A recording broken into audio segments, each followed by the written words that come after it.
sure. Okay. Um, do I have your permission to interview you and record the interview? Yes. Okay. Just a real quick so that everybody's following along. Could you introduce who you are and the Alberta Independence Party, how that got started, how you came to be, just so people have a background about you? Sure. My name's Dave Bjorkman. I'm from Edmonton, Alberta, up here in Canada. We were um, we were formed because we wanted to succeed from Canada. In Alberta, we're greatly oppressed, both politically. We have underrepresentation, similar to your guys' House vote. We have very little. We're quite a bit underrepresented for our population comparatively to every other province in Canada and the three territories by a large margin. We also have a Senate just like the USA, and in Senate, Alberta with a fairly big population comparable to the average United States state, we are underrepresented by as much as four times that of the average other province in Canada. So, of course, anything we vote for here in Alberta with 4.37 million people, we only get one of our citizens is worth about half as much as the average Canadian. So we're segregated. It's been that way for as long as we've been in Confederated Canada. We also hold the most First Nations in all of North America in one area. So Alberta has the most. In Canada, they have a different system, not like the United States, where you guys actually had a war with your First Peoples. And of course, you won that war and they settled their treaties. In Canada, at the time we had Britain and we had France, and everyone knows the history of that. The USA gained independence while Canada was still all tied up and just trying to build a country. So the British, the powers that be, we had the Laurentians and the Loyalists, which are loyal to Britain, that were against American independence. Now those founders of Canada got fearful because the USA formed an independent nation. They were strong, so they settled with First Nations. There was no war here. Actually, the whole interior was quite populated by First Nations, and they were scared that the American influence would come up and take what the British had here in Canada. So they settled with First Nations, and Alberta has a number of treaties where we have agreements that we must settle land claims. If you look at Alberta, we have more crown land than anywhere else in North America. So, with that being said, how we got to this point is we were oppressed greatly. Alberta suffered the dirty 30s far greater than California and for quite a bit longer. And actually, a lot of Californians and independent Americans from California through San Francisco came up and settled Alberta. And during that time, we suffered greatly. Our depression was from the late 1800s all the way to World War II. And of course, when we went through that, we came out. We had a social credit party here, and they had power and they had fought for our resources leading up to World War II, and they won that in our Supreme Court. And Albertans were given their resource rights just the same as the Americans have theirs. And unfortunately, by 1957, our federal government, with that overwhelming House weight and Senate weight, they approved equalization formula. And what that did is anything that Albertans harvested for resources was to be factored into a equalization transferring of wealth so that Albertans would keep all Canadians across every province and territory up to the equal levels of whatever Alberta achieved. Alberta would have to pay the rest of the country to achieve those same levels in services and infrastructure. The United States had given an open invite to any Canadian province or territory that wanted to join the United States to join. However, with the Cold War, we had seen the U.S. build up a massive military infrastructure it became 25% of your GDP. At the same time, Canada, we had our Health Act, and we built our GDP in health services. So we own all our hospitals; they're public, and we differentiate from you guys so much to the point that now to join the USA, even if we left Canada, we'd be unable to financially do that. It comes into the cost, both Democrat and Republican, about $300 billion for Alberta, and we also would lose our health service sector GDP and have to match the United States military GDP, which would considerably move us past our service sector to primary GDP ratio, would cause us considerable hardship. But, looking at that, we wanted to go with independence because we wanted to get away from the oppression. In Canada, we have another province, Quebec, who have the PQ Party Québécois, and they wanted to succeed from Canada, and they actually had a vote as a legal party, and they got enough Quebecers. It was actually 49% of Quebecers voted in favor of the referendum. So they were close to succession, but they didn't get a majority. So Canada made a Clarity Act, and they took our Supreme Court, and they met with the United Nations, and they looked at oppression. When you look at the United Nations Security Council, they look at a region, which can be a state just like the USA, or a province, and in UK they call it a region. But they can look at that and say, are those people in that region inside a UN member state, are they oppressed? And they have rules on sovereignty. And there's a number of ways you can prove oppression if you're looking for independence. One is obviously political, they list that. Another one is financial. And there's also cultural oppression, which for us, the First Nations, unlike the Americans, we have an oppressive Indian Act where our First Nations are not provided the agreed settlement of the treaties. And again, that wasn't by war. So those people are greatly oppressed. In one of our treaties, Treaty 8, the people that reside there have no clean drinking water. They're exploited pretty heavy.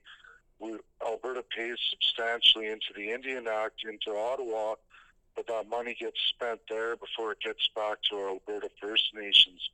So they're cut out considerably. Alberta pays $155,000 Prince Edward Islanders over $1 billion a year in equalization, yet we don't even get not nearly that amount back to 250,000 First Nations under treaty. Let me ask a question. There's three. Sure. Let me just ask there's a lot of information there, and I want to make sure that people understand it correctly. So the Alberta Independence Party is very old, goes back to at least the 30s, because Alberta wasn't treated fairly. A lot of resources were coming out of Alberta. Is that right? Well, Alberta hasn't been treated fairly since 1905. Okay. And I don't want to say this offensively, but you have to understand that Britain and building the country of Canada, they had wiped out the First Nations in all coastline areas, right? The initial Confederation of Canada was British Columbia, which is on the coast just up from you guys in California, and between Alaska, right? You guys in Alaska, well, Washington, yeah, and you got BC, and then you got Alaska. But BC has no First Nations there, almost none. And then there's the province, Manitoba, the original, they call it the joke of the postage stamp because it was so small, but there were no First Nations in there either. And then you go into what was Upper and Lower Canada and all the Atlantic provinces, Old Quebec and Ontario. And we're talking Laurentian and Loyalist. Okay, these are people that were definitely not for American independence.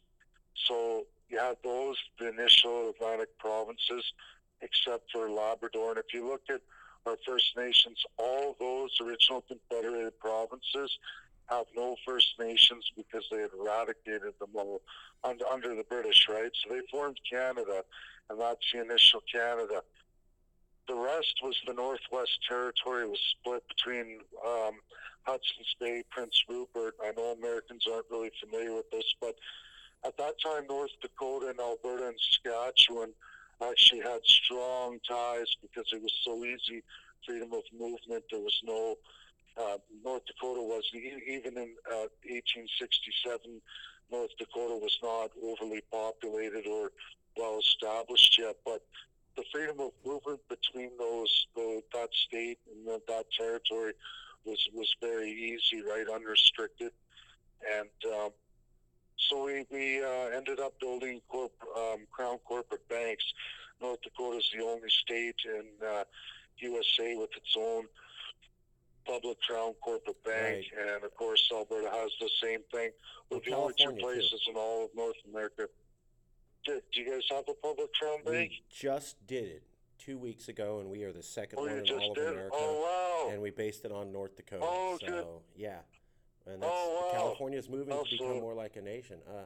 But let me ask you, when did the Alberta Independence Party get, big? When did you were in the modern era and you started to try to qualify for a party? We only got that. We just got legal. I got it legal. I brought it back to life. Corey Morgan was the initial founder and leader. He went for party status and he didn't get it. Okay. He just fell short, and so the party was not legal. But I resurrected it in 2017 after we lost our leadership run. Brian Jean ran for a party called Wild Rose. We didn't get in. We knew Alberta was going to get hit pretty good by both the Conservatives and Liberals here. They're more of a Democratic, like the Democrats, basically. We have soft Democrat or we have hard Democrat, Right, right. hard left, and even though they call them conservative and liberal, they're not.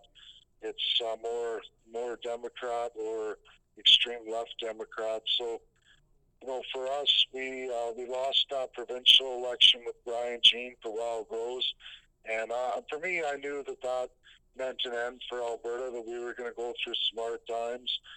So I organized the party. I got all my requirements done with EA, and then for separation, that's a pretty tough thing. They said it was impossible, but we got together. We had 63 representatives out of 87, and we got party status, and we ran in the election, and now we're the legal party. So that's what we're trying to do, is get Alberta succeeded. There's a lot of movements building up to it because we're being financially oppressed so bad, and the employment rate is so high, and we're still paying billions and billions of dollars. It's to put it in perspective, for what you guys are seeing in California, we're 4.37 million people, and we're paying out just this year $43 billion in federal taxes, and we never see it again. It's Oh, gone. wow. Just over a little over 50 billion that we generate federally. Each We year? send more than 80 each year. Yeah, last year was 41. See how it works here is just like the same as you guys. You pay your federal taxes. The problem is we have an equalization and transfer program where the federal government collects their taxes and they say, okay, we're going to transfer your taxes that you paid in to other provinces who need the money. Am I losing you? Nope. Nope. Oh, okay. Nope. So I got a little staticky. Maybe Sorry. on my end it's snowing No, pretty no, no. good Sorry, here. sorry. No, But no. no, we have an equalization formula, and what they do is they transfer the wealth, like you said before, to equalize, and for Albertans, that's really large. The other problem we have is the former Soviet Union centralization system. Now, we have that here in Canada. Nobody likes to talk about that one, but what happens is if Alberta, they get so much tax dollars in these other provinces that don't generate enough revenue on their own or don't harvest their resources, what they do is they'll say, a foreign company, let's say it's from the States or let's say it's from Europe, and it decides it wants to go into Canada to build some kind of manufacturing. Pharmacare is a big one. So they come into Canada, they look at all the provinces' tax rates, they look at municipal tax rate factors, and of course the shared federal taxes. And the company will say, well, Alberta's got the lowest taxes and they're relatively reasonable in cities like Edmonton and Calgary to set up shop, manufacture this, and we're going to actually have the lowest tax rates. Canada on the federal side says, whoa, wait a minute. Before you're going to do that, we're going to give you credit so you don't pay all these different tax rates in the other provinces. We're going to pay that for you, and we're going to subsidize you to set up shop in Ontario, Quebec, Manitoba, anywhere not Alberta, right? And how they're doing that is the federal taxes they take from Albertans, all sources, they give it to that company in subsidy not to set up in Alberta. So whatever the difference is in cost, they subsidize them. That's ridiculous. So I mean, that sounds very similar to what we have here in California, where we pay federal taxes and we subsidize other states to and then we have the worst roads, dams, airports, seaports, levees, you name it, in all of America. Our infrastructure is worse than any other state, and yet we pay money to subsidize those states to continue to do better than us. Does that sound like a familiar story to you? Oh, yeah, ours is, I think our story is a little bit, well, I'm not sure. I'd have to look at what your state taxes are, what the federal taxes are, which I'm fairly familiar with your tax rates because I had to, because I needed to know what an independent Alberta would have to compete with, just if we were our own nation. And while your tax rates are better, what you have to look at is what the state is given back in both municipalities, like all federal governments and in both systems, they will take the federal tax and they, proportion it out, but it's what comes back to California. So if you want to know what the state is getting back, you have to look at federal grants in your state budget, which you'll see how much they'll always tell you what the federal government gives back. And then you have to look up each and every municipality in your entire state region, then how much their budgets are and how much federal grants they applied for and how much came back. Then you have to look at what you guys pay in federal taxes, and between the municipality and the state, you're going to know how much that you pay in and how much you get back. And that's what I do, and that's what I did. So building this was relatively easy for me, shining light on everything. It's just getting media. I have a hard time getting media, but, what I'm worried about is what's happening with this Brexit. It's actually an old narrative from our progressive conservatives to actually usurp the independence movement. It's not legal. You can't Western separate. In Canada, the legality is you must hold a provincial referendum in the province that's looking to succeed as well. Not only that, we have a Clarity Act that tells you that we have to be clear that our people know that you're separating, like for us, the province of Alberta, not because you're separating to join another province or a Western group, which you can't break up the provinces. Like BC and Manitoba are part of the initial Confederation of 1867. They don't have the First Nations consultations that are required like Alberta or Saskatchewan, which are just north of North Dakota, right? And we're not able to just succeed, and there's no worries here. We have a tremendous amount of First Nations that we have inherited that deal. We have to settle the lands. It's why Alberta has so much crown land. If you ever come up here, you'll notice that the province is 70% crown land, meaning it's just public. Nobody owns it. You can't build a house there. You can't build industry, right? So you're saying it's, the reason for that is... you're Yeah, s- go ahead. you're saying Alberta has good relations with the Indigenous people there. Yeah, our party does anyway. I met with all 49 First Nations chiefs. I'm the first one, probably in Canadian history, to present them self-government and full settlement of the claims. Here, we do not have a good relationship because they're oppressed people, right? They're treated as a sub species of people. It's nothing like the United States. Like when you hear the UN Indigenous Peoples um, convention that they're trying to do, and they're trying to get the main five Security Council members, which is USA, France, Russia, UK, and China. China. They're trying to get them to endorse it. Right, all five of those nations are the World War II allies. They replaced the League of Nations for international law. So whenever you want to get a real international law, all five of those nations have to agree, which it's kind of funny you called me on this interview. I'm applying to them today, or I'm just finishing up, but I'm applying for Alberta's oppression test and to block Canada from getting a temporary seat on the United Nations Security Council, which they're applying for. But I'm arguing that the permanent five members block it, so I'm asking Kelly Craft, your UN ambassador to the United Nations and Permanent Security Council member. I'm asking Kelly Craft to stop Canada from taking that seat, right?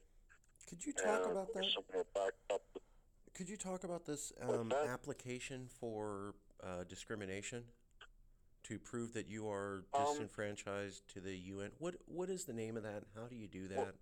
What do you try to do? okay, okay, so this is really important for you guys. If you get registered in your state, everything I'm going to tell you is what you have to do Okay. to get to where we're at. Okay. And I'm taking it to the final level. Actually, this is my last bit of work. And I had to resign and do it as a private citizen because I could not be a politician in Canada.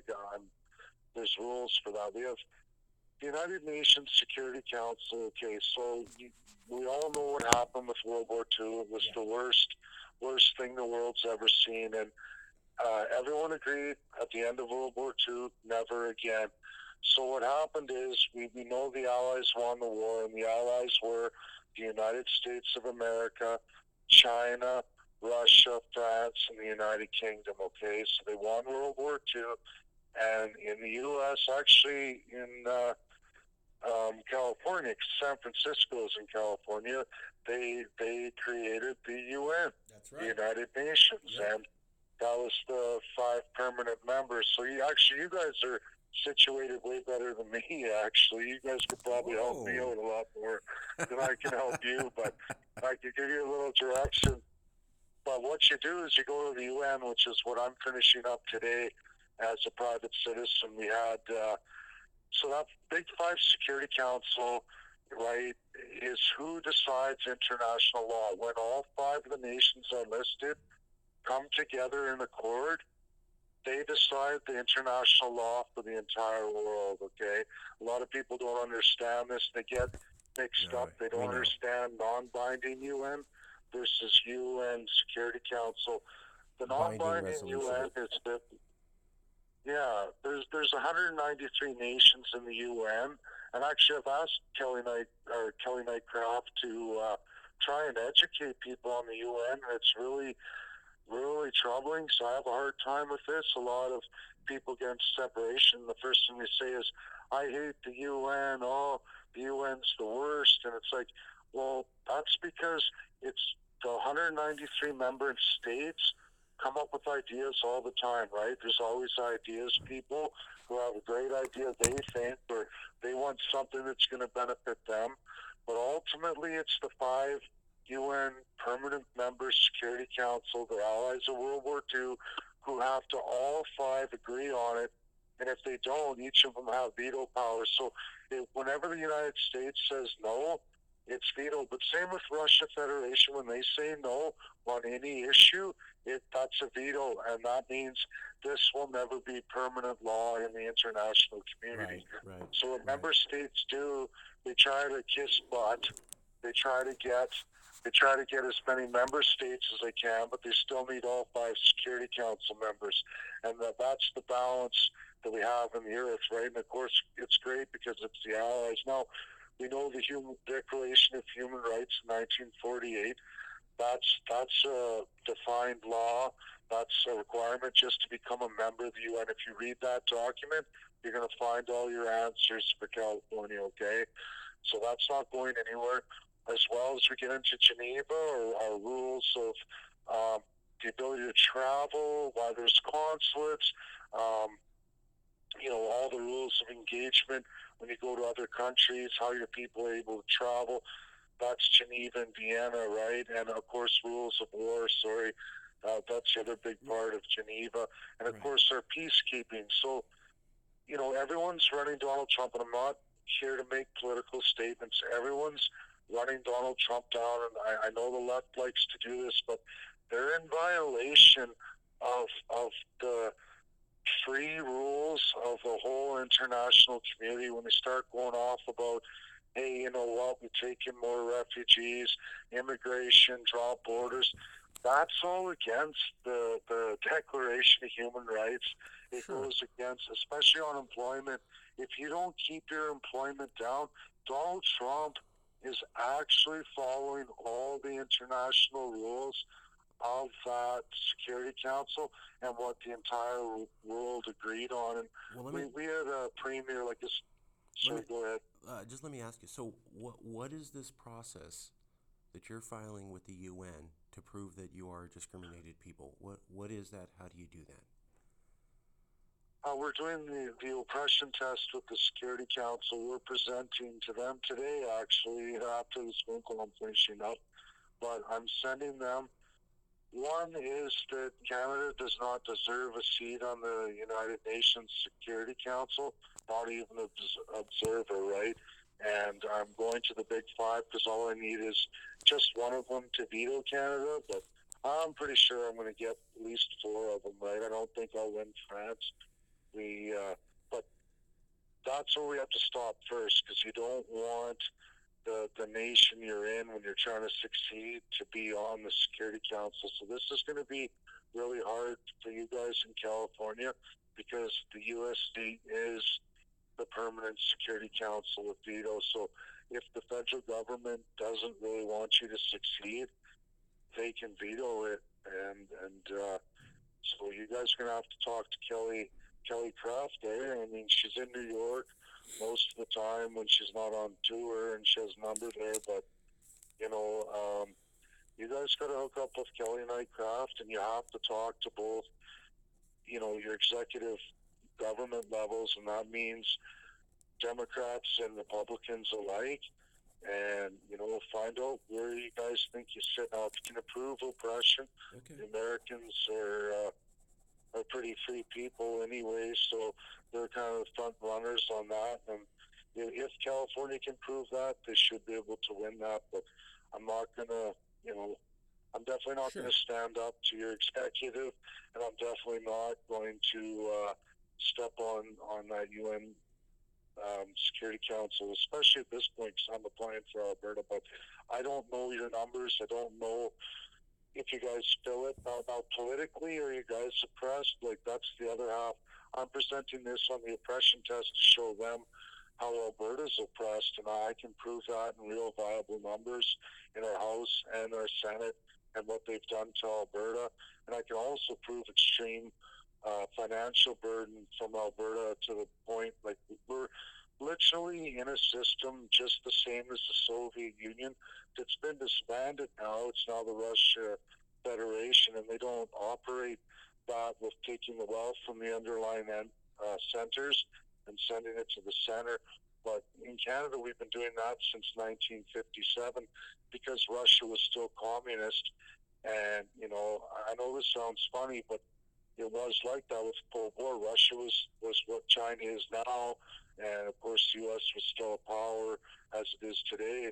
But that back and forth. But Canada, with the Laurentians and the Loyalists, well, it seemed whatever the U.S. was doing that was good and free and constructive. Well, Canada had to go the other way, so it was, hey, we're with Russia now.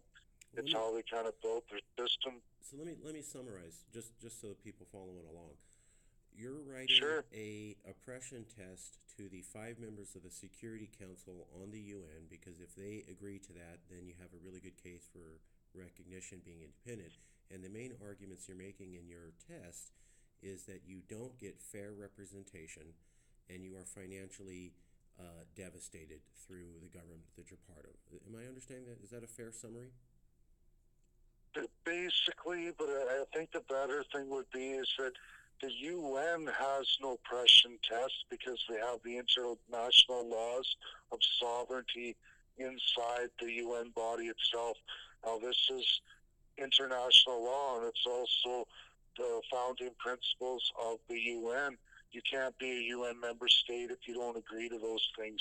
So Canada is a tidewater country that is oppressing a landlocked region. If we remember, UN member state, the UN gave us that and recognized us as a nation.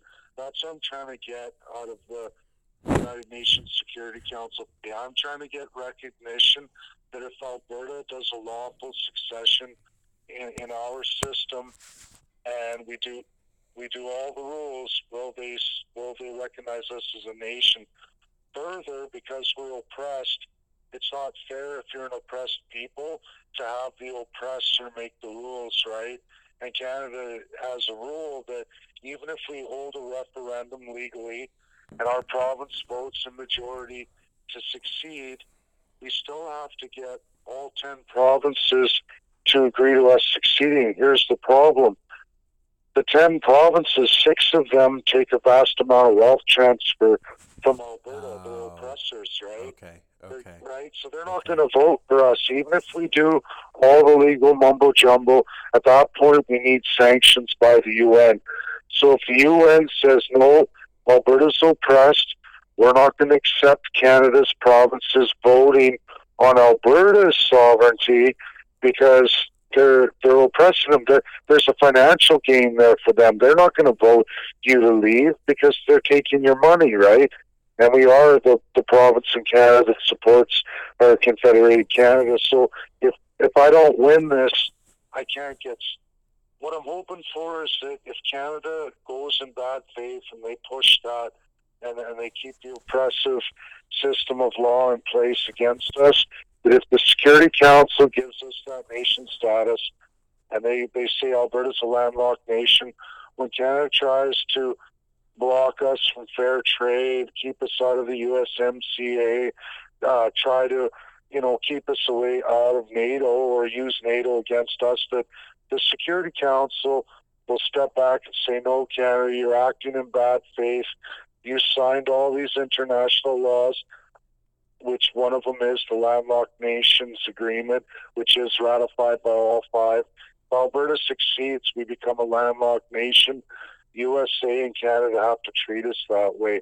We already trade 76% of our trade north and south in Alberta to the United States. We don't have an issue with the United States. Our issue is with the rest of Canada, and that's the problem. And they're going to try everything they can to stop us, which is what they're doing with Brexit and all these false narratives that are illegal. Interesting. Because they just want us to go. They want us to go back to the federal government. They've been doing this since 1930. The Social Credit Party that had power. Before that, we had the United Farmers. So imagine a starving peoples trying to fight back. And, before that, it was Louis Riel. And we know what happened. All those Albertans and Saskatchewans, they got hung. So, well, let me, you'd be surprised. Yeah. Let me summarize just to make sure that everyone's following along. Sure. If you say, and I'm cartooning this, but in general, I'm not asking for the detail, but in general, we're here in Alberta, we want to secede, but we got to get the rest of Canada to approve it. Problem is, the rest of Canada lives off our money, so they're not going to do it. So our plan in Alberta is to go to the UN and say, hey, we're not treated well. And because we're not treated well, Well, It's we're an oppressed people. an oppressed it's not that people. we're not treated well. We're an oppressed people. Okay, so Yeah. in Alberta, Financially and politically, we can't even vote our way out because they've given us such unequal representation. It's like, and I'm not trying to. Although we're not based on race, it's like saying you're only worth like you pick a group of Americans and say because like possibly your race or your religion, you only get half the vote every other American gets. yeah. Can you imagine? Well, I can. That's what we get. That's Alberta. Yeah, Yeah. yeah. So the point is then to go to the UN and say, hey, we're never going to get a fair vote. We are not treated right, whatever the right phrase is, and so therefore we should we're get financially and politically oppressed. Those are two terms clearly defined by those financially, financially and politically oppressed, and if you can prove that to the United Nations, to the Big Five of the United Nations, then you would, in theory, be able to say to get international recognition that way as an independent province, rather than trying to go through getting the rest of Canada to vote for you. Is that fair? We're still, we're trying to block the rest of Canada from being allowed to have a say in our legal sovereignty, so that we avoid a rebellion. I don't want a rebellion. I'm all about the legal path to independence, and this is the last step, right? So, we already know how to run the legal referendum. We have party status. Like, that's how close we are in Alberta. That's what we have to do. We have to do it as a province alone in our own boundaries. We can't do it with any other provinces. Wexit was created from a federal reform party, which is owned by our PCs. It's kind of hard to explain. In the States, you have a two-party system, but imagine if you didn't, and there were a whole bunch of parties. But let's say the Republicans could own 6 parties, and they had different extremes of themselves. Same with the Democrats, and they have different extremes of themselves. So whenever they want to use something, they promote that party, and that way it doesn't hurt the main party, and that's what they do. But it ultimately always goes back to a two-party system for us, where it's either liberal or conservative. But our conservatives are Democrat, your standard Democrats, like Pelosi style, and then it gets really extreme into the kind of communist stuff where they talk about free pharma and Bernie Sanders. We have an NDP, and then worse, we have the Green Party now, which is terrifying for us in Alberta. They want to landlock us, which is a total breach of the Landlocked Nations Agreement.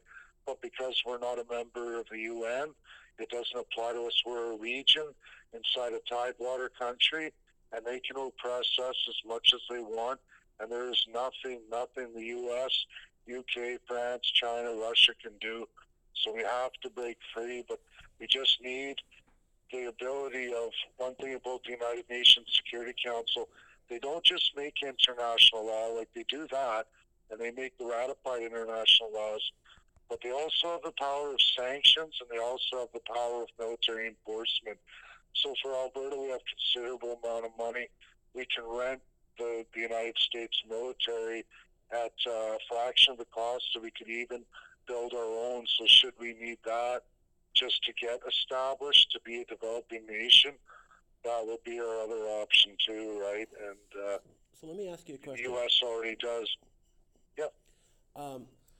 In California, we have 40 million people, right? And we only get 2 Senate votes, and we only get a few electoral college votes, whereas Wyoming has less than 1 million people, and they get the same 2 Senate votes, and they get a similar amount of electoral college votes. So that seems to be somewhat like what you're talking about, where you don't get fair representation. Yeah. And then also California. Yeah, exactly. Yeah, and then we're a donor state. We have to pay for 35 states, and then if we want to leave, we got to get those same 35 to say it's okay to go, but they're living off our money. yeah, you need to get an actual amount. You need to know how much your entire all sources. So every company that works in the state of California, you have to find out how much corporate taxes are paid federally. I'm not sure. We have such a different complex tax structure than you. Like we have a GST that we pay to our federal goods and services tax. We have so many taxes that you guys you wouldn't even know what I'm even talking about. You know, it is so complex. But I'm saying go through that, find out what you actually, all sources, federal taxes, pay to the federal government, see what you get for that. Military, you do get an even portion for that, obviously with 40 million, but you need to look at every other thing that when we get into federal grants, like what I was talking about, how much grant spending is the federal government, whether it's Democrat or Right. or Republican. Like this isn't aimed at Trump; it's aimed at the system. Is the system designed where California puts all this money in, and the federal powers that be are investing that somewhere else, not to you? Because the whole definition of taxes is you're provided a service, right? Like it's not about left or right. It's about, okay, if I pay this absorbent amount of taxes, what services or infrastructure are you giving me for that? Now, if you're taking it out of my community and you're investing it somewhere else and it has nothing to do with my community, that's not a tax. You know what I'm saying? Right. That's not the Right. definition of a tax. Right. Because, Well you know, said. and and then, Well said. where are they putting up their tax collection centers, right? Are they in California, or do the feds put them in another state where they want, to build that state up and give all the jobs there? Californians are paying in like Alberta's doing. Like our businesses are registered. We have to pay a GST, and that goes to Nova Scotia or Ontario, and they have all the jobs there to administer that tax. So that tax is not doing anything for GDP in Alberta, right? We're paying for the government to manage it in some other province while they take our money and the jobs go there, right? Yep, It's yep, silly. yep, yep. You We do know? that with DC. We send all our taxes to DC. We pay for people to manage our money, and then we have to beg to get it back Yeah, from those same people in DC. yeah, yeah. And the question is, what is the ratio of California of what your tax contributions are that you don't get back compared to all the 50 states, Sure, all of them? sure. And another thing I would look at that's different for you guys than us, and I'm sorry, is it Haiti? Which was the state that just got hit with the hurricane last year? Well, maybe more than a year ago, because I did my election. I think it might have been actually not this last summer, but the summer before. Do you know what the islands? Not a state. Puerto Rico? Yes, Puerto Rico, Florida, Now, Texas all got hit. Puerto yeah, Rico's the island, though. yes. But Puerto Rico does not pay any federal tax, right? I'm not. Is that right? They're not really a state. They're not really a This state. is what you guys. Yeah, I do not believe, from my research, and this is just an outsider looking in. When you're not a state of the United States of America, I forget the term Puerto Rico is. What do you guys refer? Do you know what I'm talking Territory. about? It's called Yeah. a territory. But is it okay? So they're not signed on, but they don't. Your system's completely different than ours. They don't pay federal taxes. I'm fairly certain that there is no federal taxes collected from your territories. But there's another name for what they are in the United States. I'd have to go through my stuff. But I looked at this. It's just been a while since I looked at it. And I was kind of, the only reason why I did is because of the disaster and then all the relief from the federal government. I thought, they're not even paying any federal taxes, but yet some other state paid their taxes to support that relief. Now, I'm not saying let people suffer like that, but it's a huge humanitarian effort by the federal government. But this is where you get into inequality, right? Yeah. Is it fair that I say, hey, I'm not really with you guys. I'm over here. I'm not going to pay for any of my services. I'm going to get California to pay my share, okay? Thank you. I'm going to stay Thank outside you. here. And if Thank anything, you. Thank you. something like that. Yes, you just made 40 million people love you out here, sir. So that Yeah. thank you. Let me say we got about five. I got a few more minutes left, and then I have to run into another meeting. But I gotta ask you though. Sure. We're having a CalExit conference, November 3rd this weekend. You said that you're going to be meeting. You're with the Alberta Independence Party, and you're having a meeting with Wexit on November 3rd also. Oh, well, no, I'm going as a private citizen to Okay. talk to Peter Downing, who's the guy there. But what he's doing is he's working for a reform party that we used to have that's owned. It would be like a Republican-owned party. So they're a fraction that's trying to change the separatist narrative, bring it from Alberta independence to this Western independence, which is illegal, so that we are shot down and then we become PC again. I know that sounds funny, but it's like No, I it's get it. like reining people in always to the same party. Hey, Alberta, let's separate with all these other provinces, but they're not going to separate because a bunch of those provinces are taking wealth from Alberta, so they're not going to separate. It's a lie that they tell all the time. They have all the money in media. It's like Republicans and Democrats.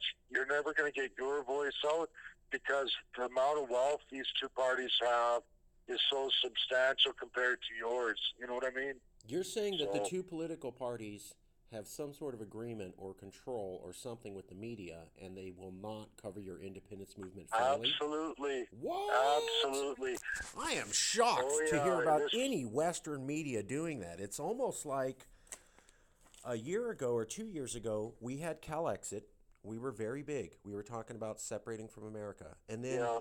you've heard of Brexit in England, right? Yep. And Nigel Farage, the whole Nigel group. Farage. So They, Nigel Farage, they've helped me big yes. time. So you Yeah. tell me, I'm going to give you a scenario and you tell me if this sounds like what you're going through.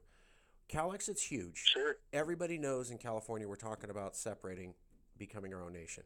Then all of the sudden, 2 months after we get big, Nigel Farage shows up in California. Yes, the English politician Yeah. comes to California. He goes, Yep. I'm here to support CalExit, which is California Yep. being split into two states.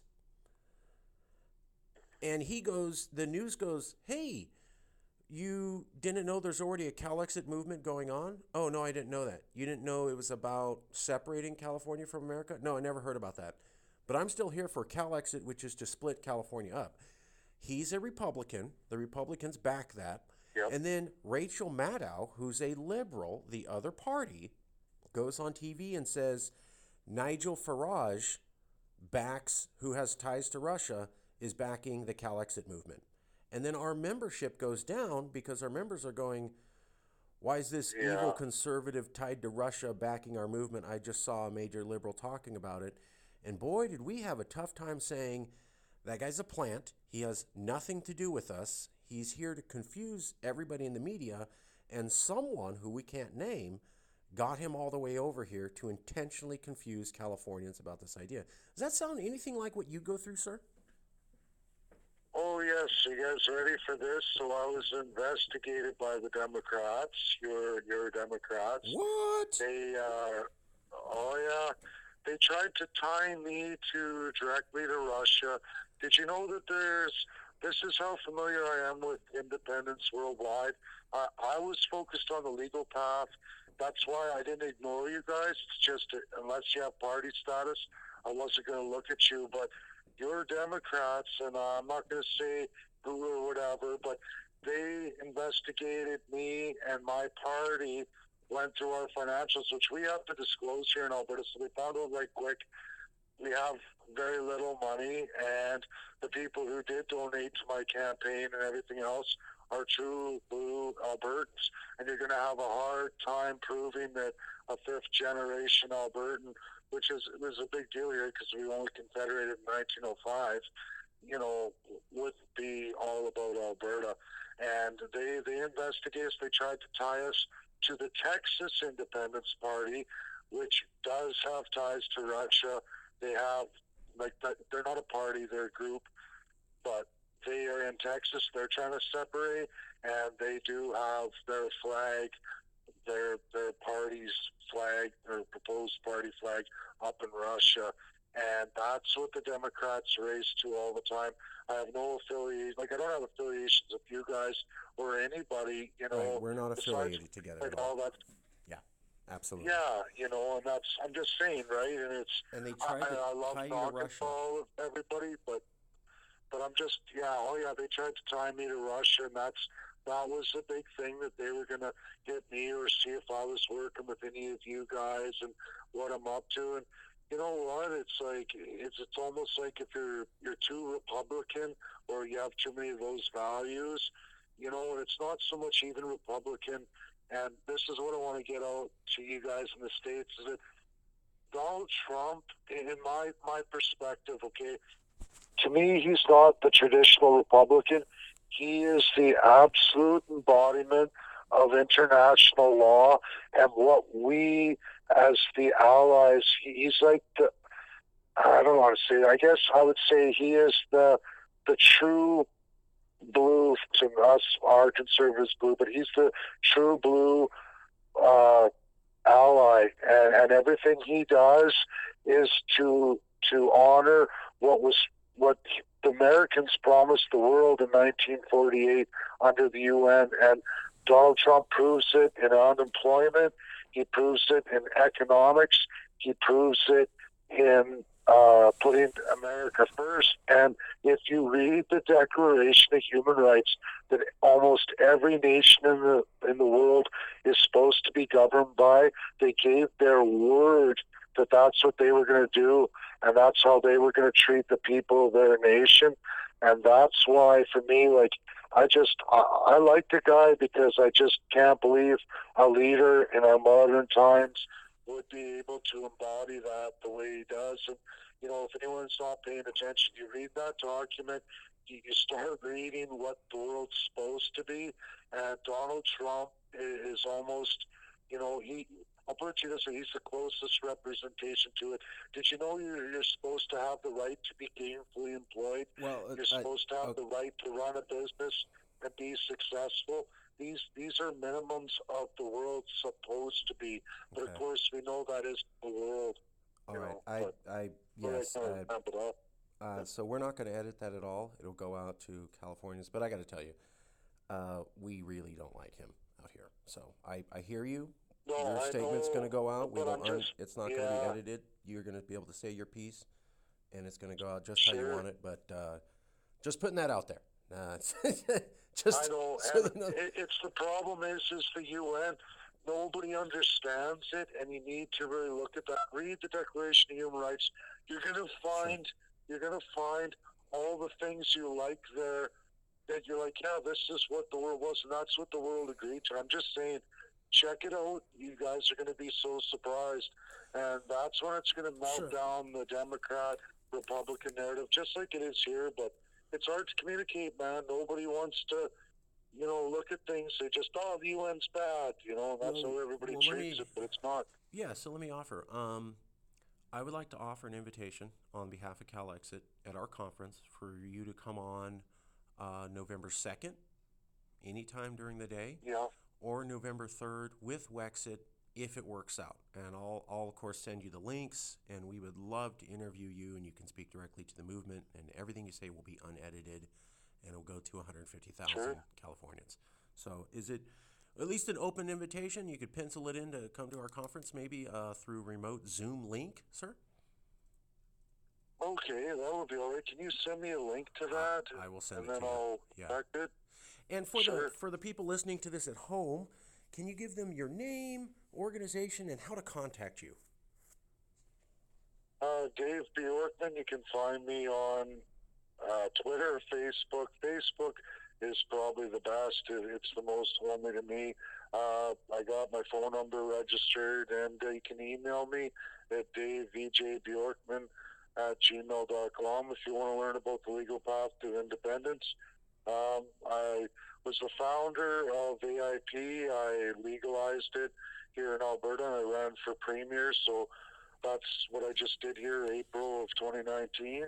And now I'm going global. I'm going to the UN, and I'm going to try and finish the legal path to independence. Oh, great. We'd love to. Could you spell your last name slowly for everyone there, just so they can type it in right? Sure. Bjorkman. Oh, like the singer, Bjork. Right, you betcha. I'm a Bjorkman, the original Viking. You're a Bjork man. Okay. All right. Very cool. Yeah, Very cool. the Birch Man. Okay. Well, I'm going to Yep. post this up. I'll send you a link. And please text this phone number, your email, and I'll send you some more email information Sure. about the conference. And would really love to interview you this weekend, sir. And anybody else with independence up Sounds there that good. you would like to bring on. Everybody up there that you want to bring on is Okay. welcome to be interviewed too. Okay, thank you very much. All right. Okay. I'll email. I'm going to text you my email text right you now, and right I'll now. talk to you soon on email. You betcha. Thank you. All right. Bye now. Bye-bye.